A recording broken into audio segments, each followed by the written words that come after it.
Okay, I mean, here's just kind of going off of the security stuff and why this is so important. This is scary. I'm not going to lie, this made my stomach turn a little bit.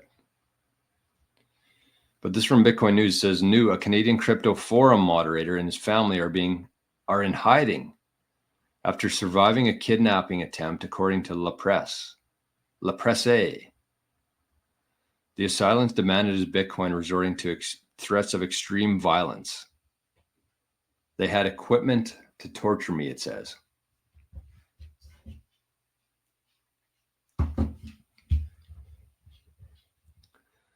So what do we think about that? How do we think about that?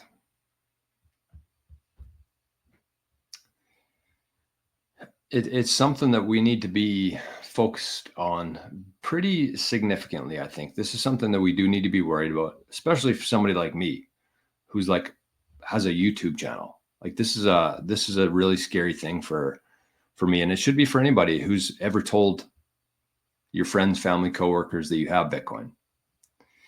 So, I mean, this is a perfect example of why you never tell anybody ever how much Bitcoin you have. Things like this. You can talk about it, but don't ever tell anybody how much Bitcoin you have. That's the number one rule in Bitcoin. So just kind of thinking through this, like this is something that we all need to be aware of. We need to be conscious of, and we need to be thinking about all the time. And one of the things I've talked about this in the multi-generational wealth stuff and some of the other courses we've done, but like the visualization aspect of Bitcoin and how it ties in. Actually, I might have done a podcast on this. So I would encourage you, let me just double check that, because that was a good episode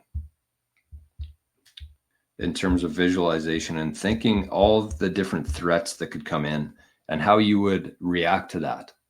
Because the more time you spend thinking about it and actually going through it in your own head, the more prepared you're going to be if something were to ever happen like that. What was that one called? It might have been Decay and Decoy. Decay and Decoy. I think that's what Decoy. Wow. I think that's what it was called. I'll have to double check. I'll find it after, hopefully, and I'll put in the show notes for you if you want to go listen to that. But I talked about like the visualization aspect of Bitcoin.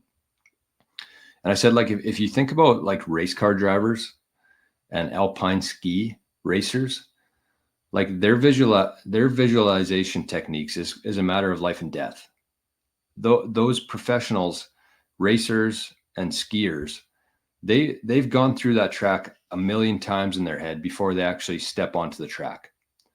And I think we need to be thinking about Bitcoin in the same way, whereas we foresee every possible scenario, we play it out in our heads, and we play out actually how we would respond to it and what we would say.